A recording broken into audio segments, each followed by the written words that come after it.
अध्याय 199 मारक क्षमता। इन्फिनिट ट्रेन स्टेशन पर खामोशी से खड़ी थी, उसका काला और भारी कवच पटरियों की धुंधली रोशनी को खुद में समेट रहा था। बाहर दर्जनों लोगों का एक काफिला गुप्त रूप से घने जंगल की ओट में छिप चुका था, उनकी अनगिनत निगाहें उस विशाल ट्रेन पर जमी थीं। कई फुर्तीले बंदूकधारियों ने पहले ही स्टेशन की घेराबंदी कर ली थी और इमारतों के पीछे मोर्चा संभाल लिया था। इस समय इन्फिनिट ट्रेन पूरी तरह से घिरी हुई थी। भाई रोमन, ये ट्रेन कवच से इतनी बुरी तरह ढकी है कि हमें हवा आने का रास्ता तक नहीं मिल रहा। आखिर हम इसके भीतर बोन वर्म्स कैसे भेजेंगे? आगे खड़े एक दुबले व्यक्ति ने वॉकी टॉकी पर झुंझलाहट भरे स्वर में फुसफुसाते हुए पूछा। ऐसा मुमकिन ही नहीं कि यह पूरी तरह सील हो, वरना अंदर के लोग अब तक दम घुटने से मर चुके होते। दरारें ढूंढो, वे बोन वर्म्स इंसान की गंध सूंघ लेते हैं और रेंग कर अंदर घुसने का रास्ता बना लेंगे। जंगल के भीतर से रोमन अपनी गाड़ी से उतरा और दूरबीन उठाकर सावधानी से ट्रेन का मुआयना करने लगा। भाई रोमन, उत्पल और टीम पहले से ही बाहरी पटरियों पर तैनात हैं। क्या हम वाकई भाई अरब की मदद नहीं करने वाले? कम्युनिकेटर से एक और भारी आवाज आई। जरूरत नहीं है। रोमन के चेहरे पर एक ठंडी मुस्कान तैर गई। भाई अरब को अच्छा आदमी बनने का शौक है, लेकिन जहां किसी को जिंदा न छोड़ने का काम हो, वहां मैं खुद मोर्चा संभालता हूं।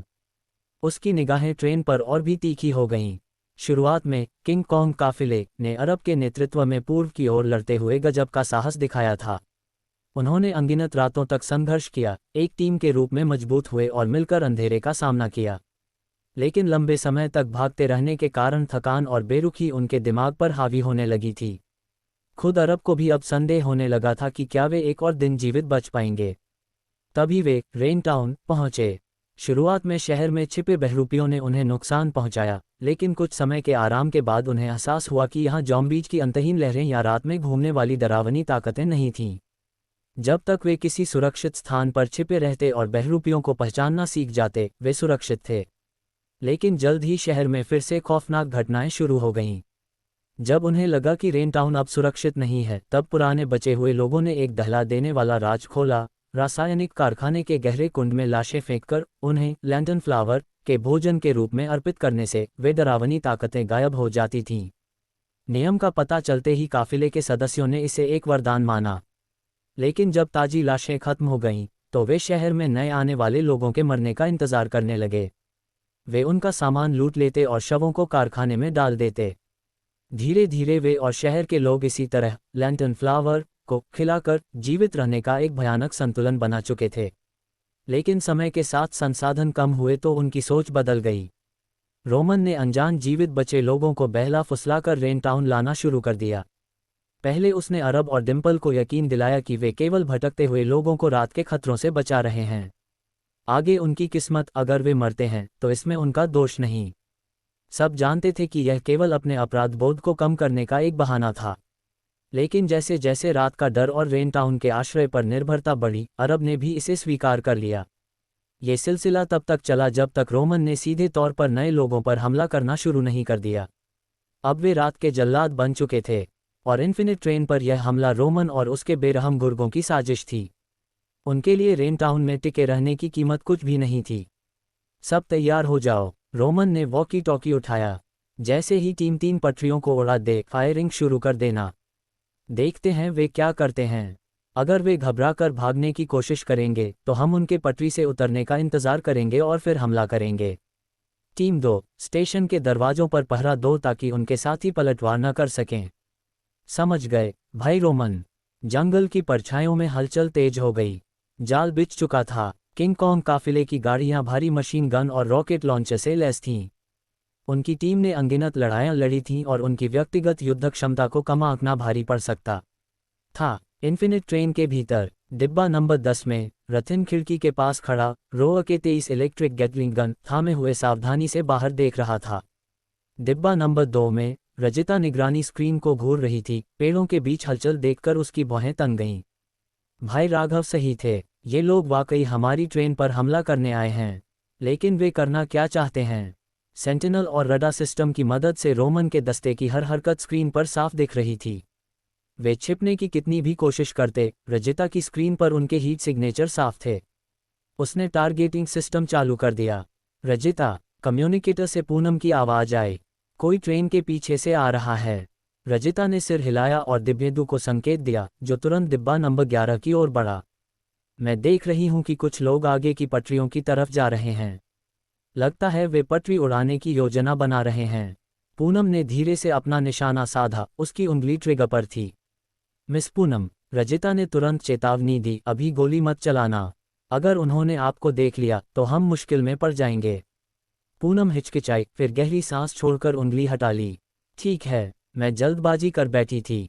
उसने कुछ सोचकर कहा, उन्हें पटरी उड़ाने दो। उन्हें लगेगा कि हम फंस गए हैं, तभी वे बाहर निकलेंगे। बिल्कुल, रजिता मुस्कुराए। वे सुमी दीदी के लौटने का भी इंतजार कर रहे होंगे। चलिए उन्हें उलझा कर रखते हैं और अचानक हमला करेंगे। इतनी कम उम्र में रजिता का संयम देखकर पूनम दंग थी। उसने अपना ध्यान काफिले के भारी हथियारों पर केंद्रित किया। धमाका धमाका। अचानक स्टेशन के पूर्वी और पश्चिमी छोर पर दो जोरदार धमाके हुए। आसमान में काला धुआं छा गया और प्लेटफॉर्म की खिड़कियां थरथरा उठीं। भाई रूपम, काम हो गया। आड़ में छिपे रूपम और उसके आदमी ट्रेन की प्रतिक्रिया का इंतजार करने लगे। धमाके की आवाज सुनते ही सबने अपने हथियार तान लिए। मिनट बीतते गए, ट्रेन टस से मज नहीं हुई। क्या हो रहा है? क्या वे मदद के लिए नहीं बुला रहे? एक आदमी ने पूछा। वे हिचकिचा रहे हैं, रूपम ने उपहास किया। पटरियां खत्म हो चुकी हैं, अब वे कहीं भाग नहीं सकते। उसने वॉकी टॉकी उठाया। टीम 2, स्टेशन के अंदर अपनी पोजीशन लो।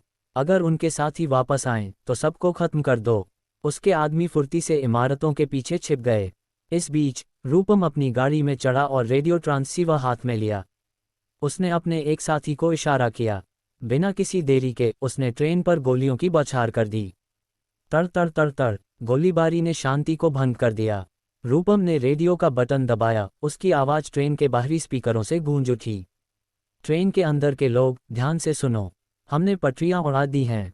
तुम्हारे दोस्त वापस नहीं आ रहे। मैं तुम्हें दरवाज़ा खोलकर आत्मसमर्पण करने के लिए 1 मिनट का समय दे रहा हूं, वरना हम दिखाएंगे कि असली मारक क्षमता क्या होती है।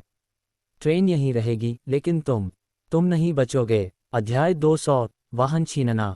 सन्नाटा। रूपम की चिल्लाहट के बाद स्टेशन पर एक डरावनी खामोशी छा गई, जैसे उस ट्रेन में एक भी जीवित प्राणी न हो। जब कोई जवाब नहीं मिला तो रूपम का धैर्य जवाब दे गया। दुश्मन की मुख्य टुकड़ी के लौटने तक इंतजार करने का उसका कोई इरादा नहीं था। बिना सोचे उसने अपने साथियों को इशारा किया। भाइयों, ट्रेन को घेर लो। उसके आदेश पर एक हटे कट्टे आदमी ने मशीन गन बुर्ज पर चढ़कर बोल्ट पीछे खींचा और सीधे ट्रेन पर निशाना साधते हुए ट्रिगर दबा दिया। तड़ तड़ तड़ तड़ तड़ तड़। भारी मशीन गन की दहाड़ से आसमान गूंज उठा। अनगिनत गोलियां इन्फिनिट ट्रेन के बख्तरबंद हिस्से पर बरसने लगीं, जिससे चिंगारियां निकलने लगीं। ट्रेन के भीतर लिविंग कैरेज में मौजूद महिलाएं डर के मारे चीख पड़ीं और फर्श पर झुक गईं। दबाव बनाने वाली फायरिंग के बाद इंजनों का शोर हवा में गूंजने लगा। प्लेटफॉर्म के दोनों किनारों से कई गाड़ियां तेजी से बाहर निकलीं, जबकि परछाइयों में छिपे कुछ लोगों ने ट्रेन की ओर धुआं छोड़ने वाले ग्रेनेड और आग लगाने वाले बम फेंके। धमाका धमाका। घना धुआं छा गया, जिससे कुछ भी दिखना बंद हो गया। आग लगाने वाले बम पटरियों और ट्रेन की दीवारों से टकराकर फटने लगे, जिससे भीषण आग लग गई। ट्रेन के भीतर डिब्बा नंबर 2 में रजिता ने देखा कि दुश्मन ने आखिरकार अपनी चाल चल दी है। दांत पीसते हुए उसने अपना कम्युनिकेटर उठाया। सुमी दीदी, हमला शुरू हो गया है। अपनी पोजीशन लें और शहर की ओर जाने वाला उनका रास्ता काट दें। समझ गई, सुमी की आवाज़ गूंजी। रजिता ने एक लंबी सांस ली, अपने हाथों को रगड़कर गर्म किया और एक बटन दबा दिया। पूरा स्टेशन अराजकता के केंद्र में बदल गया। चारों दिशाओं से गोलियों की बौछार होने लगी। कुछ हमलावर गाड़ियों के पीछे छिपे थे, कुछ इमारतों में और कुछ जंगलों में। वे ट्रेन के स्टील के कवच को तोड़ने की कोशिश नहीं कर रहे थे, वे केवल अपने उन साथियों को कवर दे रहे थे जो ट्रेन के करीब पहुंचने की कोशिश कर रहे थे। एक गोल मटोल आदमी और उसका दस्ता धुएं के बीच सावधानी से आगे बढ़ रहे थे। उनके पास सफ़ेद परजीवियों बोन वर्म्स से भरे कांच के जार थे और वे रेंगते हुए ट्रेन के पास पहुंच रहे थे। फायरिंग जारी रखो, आशु और उसकी टीम को कवर दो, रूपम वॉकी टॉकी पर चिल्लाया। तभी शहर में तैनात एक जासूस ने खबर दी, भाई रूपम, शहर वाली टीम वापस आ रही है। रूपम मुस्कुराया, बेहतरीन, मैं उन सब को खत्म कर दूंगा। जो काम अरब करने की हिम्मत नहीं जुटा सका, वह मैं खुद करूंगा। सिर्फ 2 एबिलिटी यूजर्स। जब तक वे बुलेट प्रूफ नहीं होंगे, मेरी 127 मिलीमीटर की भारी मशीन गन उन्हें सबक सिखा देगी। भाई रूपम, ट्रेन में हलचल हो रही है। रूपम का उत्साह अभी चरम पर था ही कि उसके गुर्गे ने चीखकर उसे सचेत किया। उसकी नज़रें ट्रेन की ओर घूमी। एक हाइड्रोलिक मशीन ने गहरी धातुई आवाज की और ट्रेन की छत का एक हिस्सा खुलने लगा। फिर एक विशाल हथियार धीरे धीरे ऊपर उठा। फायरिंग अचानक रुक गई। हमलावर सन्न होकर उसे देखने लगे। यह क्या बला है? रोमन का कलेजा मुंह को आ गया। उसका युद्ध का नशा ऐसे उतर गया जैसे किसी ने उस पर बर्फ का पानी डाल दिया हो। एलेक्स, उसने अपने बगल में चश्मा पहने आदमी को पकड़ा और उस विशाल हथियार की ओर इशारा किया। ये हमारी जानकारी में क्यों नहीं था? मुझे नहीं पता। क्या ये कोई तोप है? हूँ। हवा कांपने लगी। 1130 सीज का विशाल आधार गुनगुनाने लगा क्योंकि उसकी मोटर घूमने लगी थी। ऊपर लगे इलेक्ट्रो ऑप्टिकल सिस्टम और राडार ने तेजी से स्कैन किया। फायर कंट्रोल राडार सक्रिय हो गया। रोमन का चेहरा सफ़ेद पड़ गया। उसके होंठ कांपने लगे। मेरी तो वॉट लग गई। अगले ही पल उसने वॉकी टॉकी पर चिल्लाया, भागो! धून धून धून। 1130 close in weapon system CIWS गरज उठा। 1130 मिलीमीटर बैरल बिजली की गति से घूमने लगे और विनाश बरसने लगा। हाई स्पीड राडार ने मिलीसेकंड में हर दुश्मन को ट्रैक किया और पूरे युद्ध क्षेत्र को मौत के तूफान में बदल दिया। जो हमलावर गाड़ियों के पीछे छिपे थे वे मांस के लोथड़ों में बदल गए। गाड़ियां प्लास्टिक के खिलौनों की तरह चिथड़े चिथड़े हो गईं। रूपम के भागने के आदेश देने से पहले ही उसके आधे आदमी मारे जा चुके थे। बहुत देर हो चुकी थी। CIWS का ट्रैकिंग सिस्टम इतना तेज था कि स्टेशन की इमारतों के भीतर छिपे लोग भी नहीं बच पाए। दीवारें तक उड़ गईं। उसी समय डिब्बा नंबर 5 का स्वचालित दरवाजा खुला। रथिन हाथ में गैटलिंग गन लिए बाहर निकला। बिजली की मोटर घूमते ही गोलियों की बौछार शुरू हो गई। ट्रेन के कॉकपिट का दरवाजा भी खुला और रजिता अपने थंडरस्टॉर्म में एक ग्रेनेड लॉन्चर के साथ निकली। उसने बिना हिचकिचाए ट्रिगर दबाया। धप धप धप 3 ग्रेनेड हवा में लहराते हुए निकले। धमाका धमाका धमाका। चीखें, धमाके और जलती हुई गाड़ियों के बीच पूरा इलाका शमशान बन गया। जंगल की गहराई में रोमन और उसकी टीम अपनी गाड़ियों की ओर भागी। एक आदमी ने कांपते हाथों से रॉकेट लॉन्चर उठाया, लेकिन जैसे ही CIWS का बुर्ज उसकी तरफ घूमा, कड़क एक स्नाइपर शॉट गूंजा। रॉकेट लॉन्चर चलाने वाले के परखच्चे उड़ गए। खून और मांस रूपम की गाड़ी के शीशे पर जा गिरा। घबराकर उसने एक्सीलेटर दबाया और भागने की कोशिश की।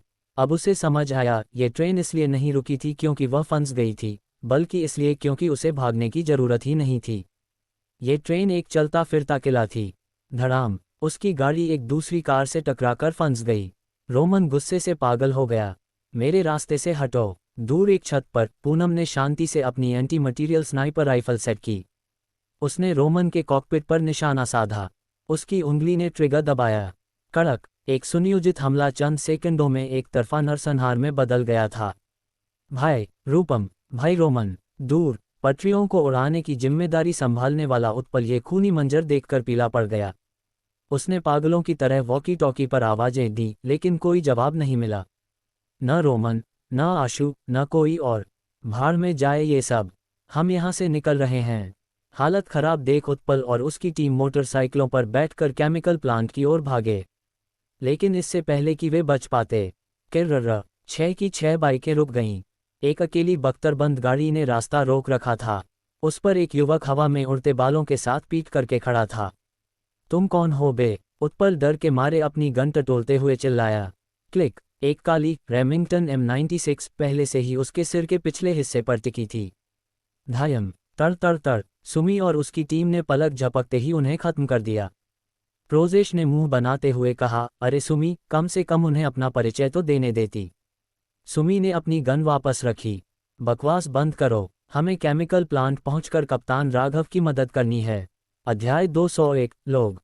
पतिदेव। केमिकल प्लांट के बाहर नारंगी रंग का न्यूरोटॉक्सिन धीरे धीरे छंट गया और सभी के शरीर का लकवा खत्म होने लगा।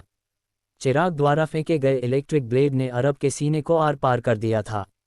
डिम्पल एक दर्दनाक चीख के साथ उसके गिरते हुए शरीर को संभालने के लिए दौड़ी। राघव ने बिना किसी हिचकिचाहट के अपनी राइफल किनारे रखी, पिस्तौल निकाली और उस जोड़े का काम तमाम करने के लिए आगे बढ़ा। नहीं, ये देख डिम्पल तुरंत अरब के सामने ढाल बनकर खड़ी हो गई और गिड़गिड़ाते हुए बोली, कृपया हमें छोड़ दो। तुम हमारे काफिले की सारी रसद और हथियार ले सकते हो। क्या अब बहुत देर नहीं हो गई? कैप्टन राघव, इसी समय नीतू ने आकर रिपोर्ट दी, हमारी ट्रेन पर हमला करने वाले काफिले का पूरी तरह सफाया कर दिया गया है। अनुमान के मुताबिक उनकी संख्या 40 से ज़्यादा थी। बचे हुए गुर्गों को सुमी दीदी और बाकी लोगों ने संभाल लिया है। ये सुनकर अरब के चेहरे का रंग उड़ गया। उसने अविश्वास से राघव की ओर देखा। असंभव। उसके बगल में डिम्पल हौंफते हुए बोली, हमने तो हमला। इससे पहले कि वह अपनी बात पूरी करती, उसका चेहरा सख्त हो गया और वह तेजी से अरब की ओर मुड़ी। रूपम। दोनों को तुरंत समझ आ गया कि क्या हुआ था। अब जब राघव को पता चल गया था कि इन्फिनिट ट्रेन सुरक्षित है, तो उसका मन शांत था। उसने अपनी गन में गोली लोड की और उसे अरब के माथे पर टिका दिया। उसकी आवाज़ बर्फ जैसी ठंडी थी। तुम्हारे लिए अच्छी खबर यह है कि एक बार जब हम अंदर के उस दानव को खत्म कर देंगे, तो तुम दोनों को अपनी खाल नहीं उतरवानी पड़ेगी और न ही बहरूपिया बनना पड़ेगा। रुको। डिम्पल घबरा गई और पागलों की तरह सफाई देने लगी। हमने तुम्हारी ट्रेन पर हमले का आदेश नहीं दिया था। असल में डिम्पल। अरब के मुंह से खून बहने लगा और उसने उसे बीच में ही रोक दिया। उसकी उलझन भरी आंखों में देखते हुए वह कमजोरी से बोला, सफाई देने की जरूरत नहीं है। हमला हमारी तरफ से ही हुआ था। ताकतवर बचता है और कमजोर मिट जाता है। अब सौदेबाजी का कोई मतलब नहीं। उसका चेहरा राख जैसा सफ़ेद पड़ गया था और जीवन तेजी से साथ छोड़ रहा था। उसने राघव की ओर मुड़कर फुसफुसाते हुए पूछा, मैं बस ये जानना चाहता हूँ, क्या तुम्हें वाकई लगता है कि तुम कुछ लोगों के साथ उस चीज़ को मार पाओगे? राघव की नज़रें स्थिर थीं। चूंकि तुमने ब्लैक नाइट का जिक्र किया है, तो तुम्हें पता होना चाहिए कि हमारे पास कोई और विकल्प नहीं है। अरब चिड़चिड़ाते हुए बोला, तुम अपने लोगों की जान दांव पर लगा रहे हो। एक सुरक्षित ठिकाने को स्वीकार क्यों नहीं कर लेते और तब तक इंतजार क्यों नहीं करते जब तक तुम पलटवार के लिए तैयार न हो जाओ? राघव ने उसकी आंखों में देखा। तुम्हारा वो तथाकथित सुरक्षित ठिकाना, क्या वो हर दिन लोगों को उस दानव को खिलाने के बारे में है? अरब कुछ देर खामोश रहा, फिर उसने एक फीकी मुस्कान के साथ लंबी सांस ली। राघव की बंदूक की नली के सामने उसके चेहरे पर अब सुकून के भाव थे। गोली चला दो। तुमने अभी तक मुझे यह नहीं बताया कि तुम्हारा वो ठिकाना है कहाँ? अरब ने आंखें खोली और हिकारत से हंसते हुए बोला, क्यों? ताकि तुम वहां जाकर सबको मार सको। मेरे लड़ाके तो तुम्हारे हाथों पहले ही मारे जा चुके हैं। अब वहां सिर्फ मासूम लोग बचे हैं। और खून क्यों बहाना चाहते हो? राघव का स्वर कठोर था। जो लोग इंसान का मांस खा चुके हों, क्या उन्हें अब भी इंसान कहा जा सकता है? अरब ने कुछ नहीं कहा। उसने अपनी आंखें बंद कर लीं और सिसकती हुई डिम्पल को कसकर पकड़ लिया। वह मौत के लिए तैयार था। भूं भूं। तभी एक ड्रोन की आवाज़ हवा में गूंजी। एक PX-05 इंजीनियरिंग रोबोट उड़ता हुआ आया और राघव के पीछे उतरा। अरब की आंखें अचानक खुल गईं। तुमने क्या किया? की आगे बढ़ी और गर्व से तालियां बजाते हुए बोली, और क्या? बम लगा रही हूं। मुझे मत बताना कि तुम्हें नहीं पता कि यह केमिकल प्लांट बारूद के ढेर पर बैठा है। राघव शांति से बोला, अगर तुम नहीं भी बताओगे तो कोई फर्क नहीं पड़ता। इस फैक्ट्री और उस दानव को उड़ाने के बाद जैसे ही रात होगी, शहर के लोगों को अपने कर्मों का फल भुगतना ही होगा। अरब की पुतलियां सिकुड़ गईं। उसने खून की उल्टी की और पागलों की तरह राघव को घूरने लगा। नहीं, तुम ऐसा नहीं कर सकते। तुम सबको मार डालोगे। स्थिति की गंभीरता को समझते हुए अरब ने अपना आपा खो दिया। उसकी आंखों में हताशा थी। उसने अपने एक्सोस्केलेटन सूट की ओर इशारा किया। सुनो भाई, मुझे पता है तुम्हें ये सूट चाहिए। इसमें वॉयस रिग्निशन आवाज़ की पहचान है। मेरे बिना इसे कोई सक्रिय नहीं कर सकता। मैं इसे तुम्हारे लिए खोल दूंगा। बस मेरा एक काम कर दो। की ने उपहास किया। हाँ, वॉयस रिग्निशन? क्या मजाक है? मैं। लेकिन राघव ने हाथ उठाकर उसे चुप करा दिया। वह अरब की ओर मुड़ा। बोलो। अरब ने और खून थूका। मेरे काफिले का सब कुछ ले लो, मुझे परवाह नहीं। बस उन लोगों के लिए कुछ गाड़ियां छोड़ देना। वे सिर्फ आम लोग हैं। उन्हें जीने दो, प्लीज। उन्हें जीने दो। अपनी पूरी ताकत बटोरते हुए वह आखिरी शब्द चिल्लाया। पतिदेव। डिम्पल की आंखों से आंसू बह रहे थे। उसने राघव की ओर देखते हुए कहा, पाप हमने किए हैं। सिनेमा हॉल की अंडरग्राउंड पार्किंग में 191 लोग हैं। उनमें बहुत सी महिलाएं और बच्चे हैं। प्लीज, उन्हें छोड़ देना। राघव ने अपनी बंदूक तानी। तुमने एक बात सही कही थी। डिम्पल ने उम्मीद भरी नजरों से ऊपर देखा। ठान्या। केमिकल प्लांट के अंदर गोली की आवाज़ गूंजी। चिराग, नीतू और की सब उस आवाज़ से ठिठक गए। राघव ने अपनी बंदूक नीचे की और धीरे से बोला, मुझे अभी उस दानव से निपटना है। केमिकल प्लांट के बाहर 2 मोटरसाइकिलें तेज रफ्तार से निकलीं। राघव के साथ की थी, उनके पीछे चिराग और नीतू सीधे शहर की ओर बढ़ रहे थे। इस बीच सुमी और प्रोजेश युद्ध क्षेत्र साफ कर चुके थे और राघव से मिलने शहर पहुंचे। कैप्टन राघव, हमने इलाके की जांच कर ली है, सुमी ने गाड़ी से उतरते हुए कहा। दास परिवार के काफिले के मुख्य सदस्य मारे जा चुके हैं। कुछ छिपे हो सकते हैं, लेकिन वे अभी मिले नहीं हैं। राघव ने दूर स्थित केमिकल प्लांट की ओर देखा। तैयार हो जाओ, धमाका बहुत बड़ा होगा, शहर पर इसका असर जरूर पड़ेगा और हो सकता है कि वे बहरूपीय भी बाहर निकल आएं। प्रोजेश मुस्कुराया। बेहतरीन, उन्हें ढूंढने की मेरी मेहनत बच जाएगी। राघव, अगर वह नहीं मरा तो? कीकी ने पूछा। वह चीज़ निश्चित रूप से सी रैंक की डरावनी इकाई से कहीं ज़्यादा ताकतवर है। अगर धमाके से नहीं मरा तो हम उसे खींचकर बाहर लाएंगे। राघव का स्वर दृढ़ था। अगर वह वाकई हिल नहीं सकता जैसा अरब ने कहा था, तो हम धीरे धीरे उसे खत्म करेंगे। और अगर नहीं, तो कम से कम अभी दिन की रोशनी है। हम कल रात की तरह लाचार नहीं होंगे। सबने सहमति में सिर हिलाया। यह एक उच्च स्तरीय डरावनी इकाई पर एक सीधा हमला था, ऐसा कुछ जो उन्होंने पहले कभी करने की हिम्मत नहीं की थी। राघव ने अरब का एक्सोस्केलेटन सूट लिया और मैकेनिकल स्कैन सक्रिय किया। स्कैन पूरा हुआ। TRP-4 special industrial active exoskeleton blueprint प्राप्त हुआ। उसने अरब के व्यक्तिगत लॉग डायरी को पढ़ा। तारीख 21, छोटी जिया अपना 8वां जन्मदिन जमीन के नीचे नहीं मनाना चाहती। हम उसे 1 घंटे के लिए सूरज दिखाने की योजना बना रहे हैं। तारीख 25, केमिकल प्लांट का दानव बेचैन हो रहा है। रोमन ने बताया कि दादी की हालत बिगड़ रही है। मुझे पता है उसका क्या मतलब था। राघव ने एक लंबी सांस ली और डिलीट मिटाएं का बटन दबा दिया। यूजर अरब का डेटा मिटाया जा रहा है। डेटा पूरी तरह मिटा दिया गया है। वह मुड़ा और बोला, चलो आगे बढ़ते हैं। अध्याय 202, निष्कासन। रेन टाउन में दोपहर के समय एक बार फिर मूसलाधार बारिश शुरू हो गई। आसमान गहरा और उदास हो गया था और हवा में एक घुटन भरा माहौल था। सेंट्रल स्ट्रीट पर सिनेमा हॉल के बाहर कई गाड़ियां खड़ी थीं। इनमें से कुछ गाड़ियां दास परिवार के काफिले की थीं, जिन पर अभी भी सूखे खून के धब्बे लगे थे। अन्य वे गाड़ियां थीं जिन्हें अरब ने शहर के आसपास से इकट्ठा करके मरम्मत किया था। इनमें कोई वास्तविक रक्षात्मक क्षमता नहीं थी और ईंधन भी बमुश्किल 100-200 किलोमीटर तक चलने लायक ही था। भूमिगत पार्किंग स्थल से 100 से अधिक लोग बंदूकों के साए में घबराते हुए बाहर निकले, अपना सामान घसीटते हुए। भीड़ में बेचैनी और भ्रम व्याप्त था। बच्चे रो रहे थे और महिलाएं सिसक रही थीं। जैसे ही उन्हें पता चला कि शहर विनाश की कगार पर है, सभी की पहली प्रतिक्रिया डर और अनिश्चितता थी। बारिश के बीच कुछ परिवारों ने अपना सामान कारों में लादना शुरू कर दिया। कुछ लोगों ने बचे हुए लोगों को गाड़ियों में बैठाने की जिम्मेदारी संभाली। हर कोई खामोशी से आगे बढ़ रहा था, जबकि इन्फिनिट ट्रेन के सदस्य सड़कों पर बंदूकें ताने इस पूरे मंजर को देख रहे थे। अनगिनत निगाहें राघव की ओर उठीं। कुछ लोगों को एहसास होने लगा था, यही वह व्यक्ति है जो केमिकल प्लांट के उस दानव का सामना करने वाला है। वही व्यक्ति जो उन्हें इस विकृत लेकिन सुरक्षित पनाहगाह से बाहर धकेल रहा था। राघव कुछ नहीं बोला, बस शांति से उन्हें सामान बांधते और एक एक करके गाड़ियों को जाते हुए देखता रहा। वह जानता था कि उनमें से अधिकांश शायद कल का सूरज नहीं देख पाएंगे। लेकिन अगर मार्क थ्योरी, निशान का सिद्धांत, सही साबित हुई और यदि वे उस दानव को मारने में सफल रहे, तो शायद वे कुछ दिन और जीवित रह सकें। जब सब चले गए तो राघव ने और समय बर्बाद नहीं किया।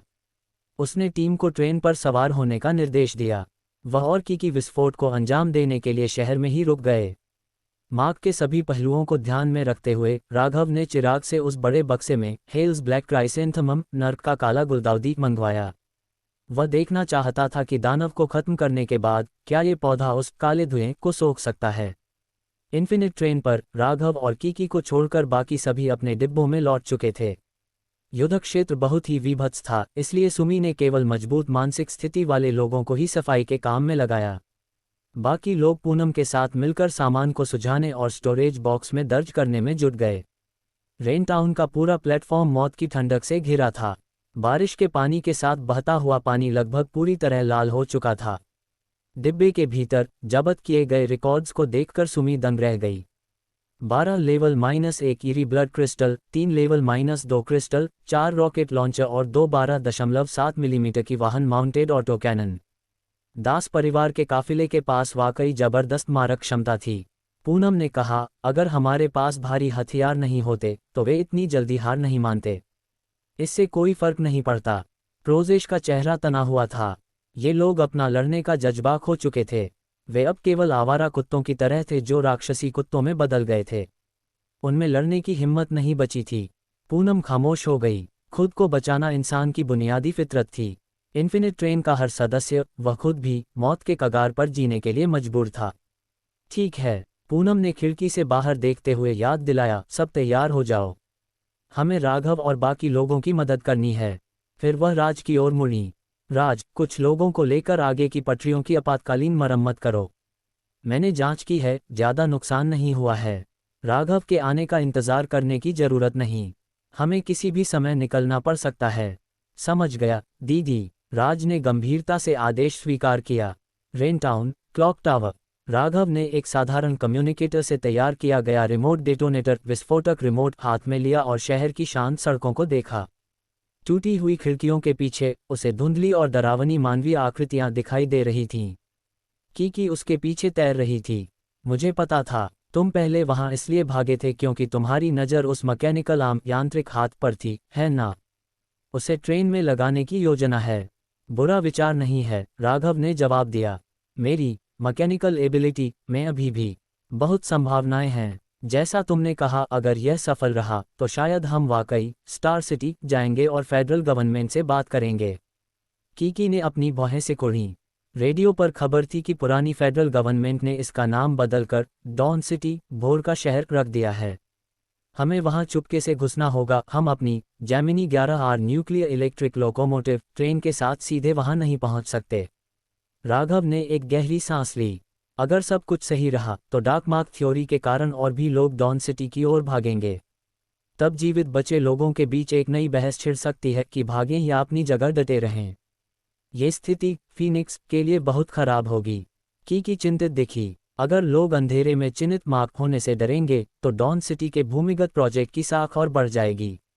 हाँ, लेकिन डार्क मार्क का समाधान ढूंढना ही सबसे ज़्यादा मायने रखता है। तो क्या हमें अभी भी फीनिक्स के साथ इस डार्क मार्क की जानकारी साझा करनी चाहिए? हाँ, राघव का चेहरा दृढ़ था।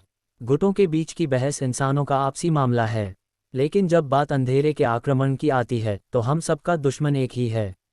अगर हम आज हेल्स ब्लैक क्राइसेंथेमम का उपयोग करके इस सिद्धांत को साबित कर देते हैं तो हम लाखों भागते हुए जीवित लोगों को बचा सकते हैं। करोड़ों लोगों के जीवन और मृत्यु की तुलना में गुटों के झगड़ों की कोई औकात नहीं है। कीकी ने प्रशंसा के साथ सिर हिलाया। बुरा नहीं है, बड़ी सोच, लेकिन वे डिसेंट वाले लोग शायद सहमत न हों। वे इन राक्षसों को देवताओं की तरह पूजते हैं। ऐसा है क्या? राघव ने अपना निशाना केमिकल प्लांट की ओर साधा। तो आज हम उनके तथाकथित देवताओं का खून बहाएंगे। राघव, हमारी तरफ सब कुछ तैनात है। हम कभी भी निकलने के लिए तैयार हैं।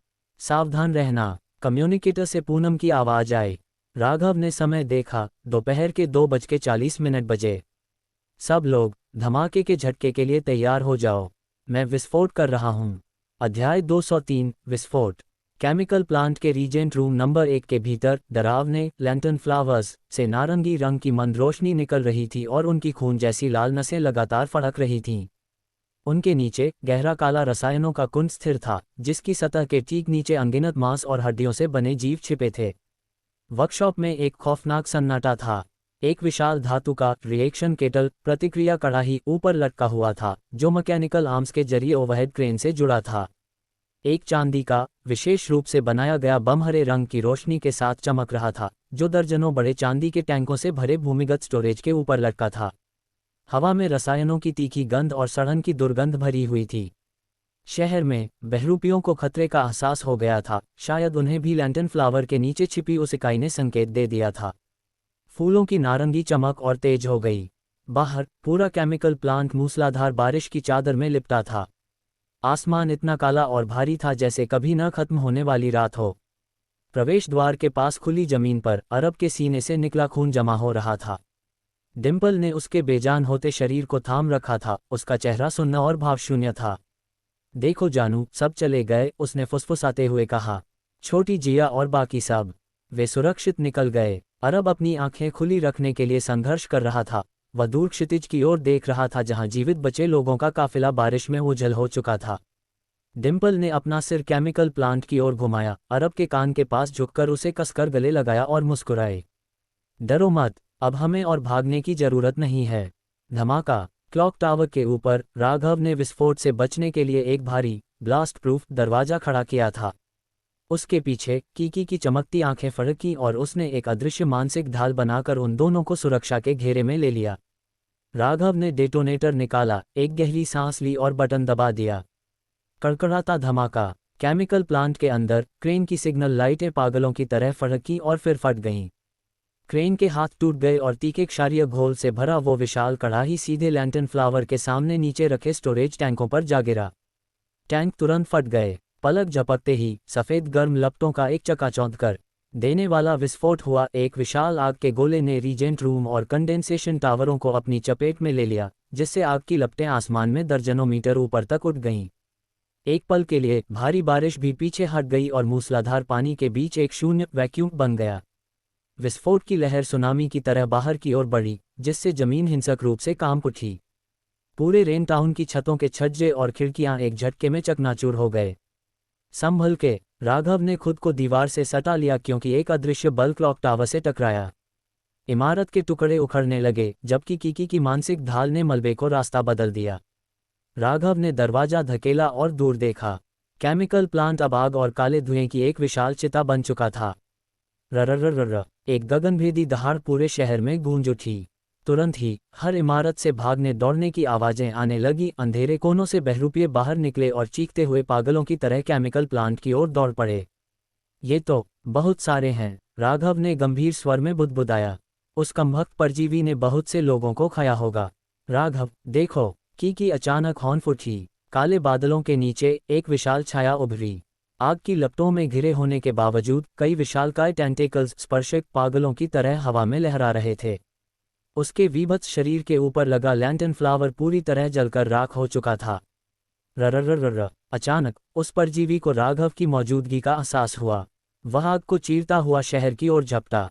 भागो, राघव का चेहरा उतर गया। बिना हिचकिचाए उसने क्लॉक टावर से छलांग लगा दी। अपने एक्सोस्केलेटन की मदद से सुरक्षित जमीन पर उतरकर वह अपनी मोटरसाइकिल पर सवार हुआ और शहर के बाहरी इलाके की ओर तेजी से भागा। कीकी ऊपर उड़ते हुए हैरान होकर देख रही थी। क्या डायरेक्टर अरब ने यह नहीं कहा था कि वह हिल नहीं सकता? मरता क्या न करता। और वे टेंटिकल्स निश्चित रूप से सिर्फ दिखावे के लिए नहीं हैं।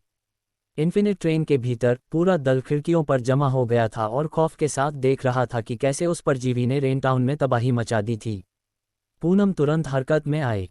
उसने अपना कम्युनिकेटर उठाया और आदेश दिया, राज, उन्हें कवर दो। प्रोजेश, राघव और कीकी को वापस लाओ। सुमी, फायरिंग सपोर्ट दो। रजिता, CIWS टारगेटिंग सिस्टम सक्रिय करो। डिब्बा नंबर 11 और 5 के स्वचालित दरवाजे खुल गए। प्रोजेश और सुमी बाहर निकले, जबकि राज छत पर बने शूटिंग प्लेटफॉर्म पर चढ़ गया।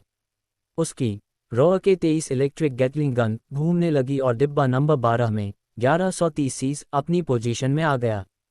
वे आ रहे हैं। तर तर तर तर तर तर। राघव सड़क पर मोटरसाइकिल दौड़ा रहा था और पीछे से इन्फिनिट ट्रेन ने फायरिंग शुरू कर दी। गोलियों के तूफान ने उस राक्षस के मांस को चीरकर रख दिया। बहरूपिये, जिनमें से कुछ अभी भी आग की लपटों में थे, स्टेशन की ओर झपटे। सुमी और राज ने गोलियों की बौछार कर दी, जबकि रजिता के ग्रेनेड लॉन्चर ने भीड़ के बीच धमाके किए। शूटिंग डेक के ऊपर पूनम ने अपनी A33 के एंटी मटीरियल स्नाइपर राइफल से निशाना साधा। उसने राघव की मोटरसाइकिल की ओर झपटते एक विशाल बहरूपिये को लॉक किया। ठान्य, एक ही शॉट में उसके चिथड़े उड़ गए। डिब्बा नंबर 1 में रिया खिड़की के पास खड़ी थी। उसका दिल जोर जोर से धड़क रहा था। उन विभत्स प्राणियों और उस विशालकाय दानव को देखकर उसे एक बात का एहसास हुआ। पहली बार उसके मन में भागने की इच्छा नहीं थी। इन्फिनिट ट्रेन अपनी पूरी मारक क्षमता के साथ दहाड़ रही थी, अंधेरे को चीरते हुए। अध्याय 204, सर्वनाश। कितनी विभत्सता है। अग्निदेव का प्रकोप देख।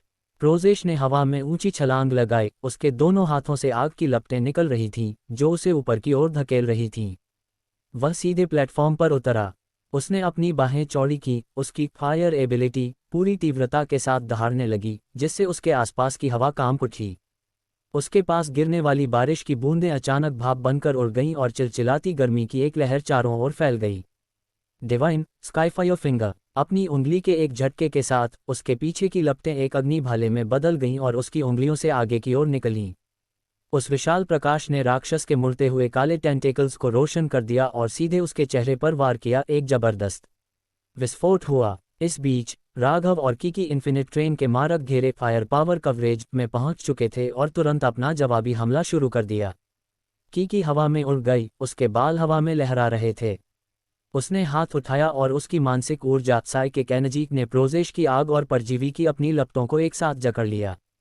मुट्ठी बंद करते ही हूं वह घूमती हुई आग एक हिंसक तूफान में बदल गई, जिसने उस विशाल परजीवी के शरीर को लपेट लिया और उसका तापमान चरम पर पहुंचा दिया। अगले ही पल कीकी ने दांत पीसते हुए अपनी मुट्ठी भींच ली। धमाका! आग का वह बवंडर अंदर की ओर ढह गया और जीव के शरीर पर फट पड़ा। उसके जले हुए मांस के टुकड़े चटक कर बिखरने लगे, जो अंगारों की तरह लाल चमक रहे थे। अपने एक्सोस्केलेटन पावर सूट में लैस राघव फुर्ती से आगे बढ़ा। कुछ विंड कैनन शॉट्स ने प्लेटफॉर्म गेट की ओर भागते कई बहरूपियों को ढेर कर दिया। फिर उसके हाथों के एक इशारे से प्रवेश द्वार पर एक स्टील मशीन गन बनकर प्रकट हुआ। PX-05 फैक्ट्री रोबोट ने राघव द्वारा बनाई गई गैटलिंग गन को वहां मजबूती से तैनात कर दिया। तड़ तड़ तड़ तड़ गोलियों की लगातार बौछार होने लगी। वह विशाल परजीवी, जो अब आधा जल चुका था, पीछे हट गया क्योंकि 1130 सीस के धातुई तूफान ने उसके एक जले हुए टेंटेकल को जड़ से काट दिया था। रररररर उसने एक तीखी चीख मारी। उसका विशाल और नुकीले दांतों वाला मुंह धीरे धीरे खुलने लगा। उसके भीतर से अनगिनत छोटे हड्डी जैसे सफ़ेद परजीवी बाहर निकलने लगे। वह परजीवी कीड़ों का झुंड उगलने वाला था। रोबोट के लिए गोलियां बनाते हुए राघव ने यह देखा और तुरंत अपनी मैग्नेटिकली कंट्रोल्ड ब्लैक राइफल थाम ली। सूं सूं ठान्य काली राइफल रॉकेट की तरह आगे बढ़ी। उसका चुंबकीय प्रणोदन इंजन, मैग्नेटिक प्रोपल्शन इंजन, पूरी ताकत से जल उठा। उस हथियार ने बहरूपियों की एक पूरी कतार को चीर दिया, उनके सिरों को मांस के कबाब की तरह आर पार कर दिया और फिर हवा में ही अपनी रफ्तार बढ़ाते हुए ऊपर की ओर उड़ गया। जैसे ही राक्षस अपना झुंड छोड़ने वाला था, राघव की काली राइफल सीधे उसके खुले जबड़े में जा घुसी। छपाक! खून और मांस का एक फव्वारा बाहर निकला, जिससे राक्षस का हमला रुक गया। कीकी, फायर ब्रो, इसका मुंह बंद करो, इसे वे कीड़े उगलने मत देना। राघव कम्युनिकेटर पर चिल्लाया। राघव ने इन बोन पैरासाइट्स को पहले भी देखा था। इन्फिनिट ट्रेन का दल एक अराजक लड़ाई में फंसा हुआ था। अगर वे कीड़े ट्रेन पर चढ़ जाते तो दोस्त और दुश्मन में फर्क करना नामुमकिन हो जाता। कीकी और प्रोजेश को तुरंत खतरे का एहसास हुआ। कीकी उस जीव के जबड़ों को बंद करने के लिए आगे बढ़ने ही वाली थी कि तभी धप! एक विशाल टेंटेकल हवा में लहराया। उसे तुरंत और ऊपर उठना पड़ा, जिससे वह उस विनाशकारी प्रहार से बाल बाल बची। वह टेंटेकल गोदाम की छत से टकराया और उसे उखाड़ दिया। प्रोजेश, जो आग उगलने की तैयारी में था, समय पर नहीं हट सका। धड़ाम! टेंटेकल ने उसे सीधे टक्कर मारी, जिससे वह एक जलते हुए उल्कापिंड की तरह दूर जंगल में जा गिरा। रररररर विशाल परजीवी दहाड़ा। अब तक 1130 सीस का गोला बारूद खत्म हो चुका था। इन्फिनिट ट्रेन का दल हमलावर बहरूपियों के खिलाफ भीषण गोलीबारी में उलझा हुआ था। उस राक्षस ने अपना जबड़ा और चौड़ा किया। थू थू थू सफ़ेद परजीवी कीड़ों का एक झरना झरने की तरह बाहर बहने लगा। कीकी ने अपनी मुट्ठियां भींच लीं। वह उन्हें उड़ाने के लिए एक शॉकवेव छोड़ने ही वाली थी, लेकिन तभी जंगल से आग का एक स्तंभ आसमान की ओर फूटा। प्रोजेश बाहर निकला। उसका पूरा शरीर एक मानव मशाल की तरह जल रहा था।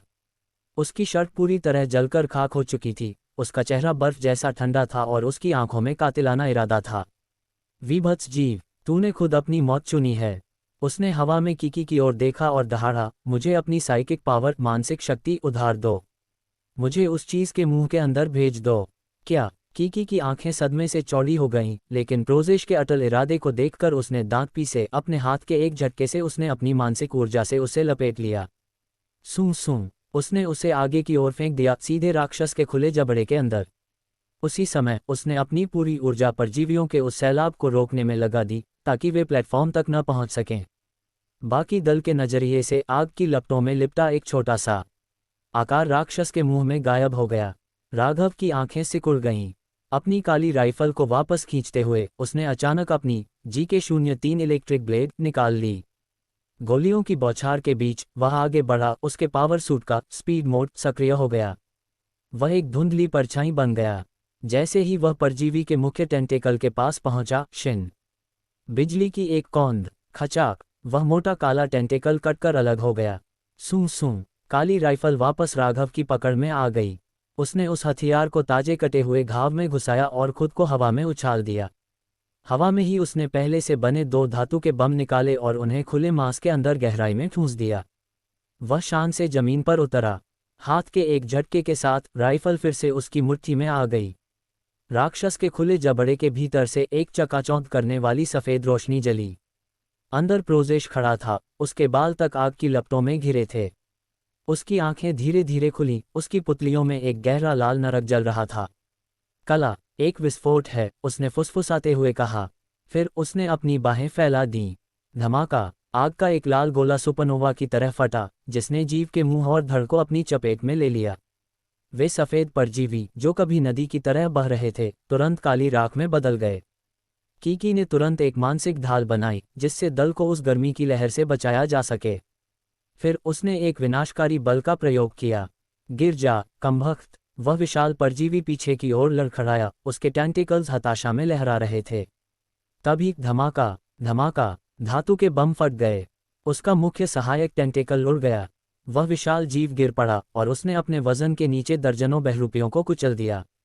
प्रोजेश जमीन पर उतरा, अभी भी आग में लिपटा हुआ था।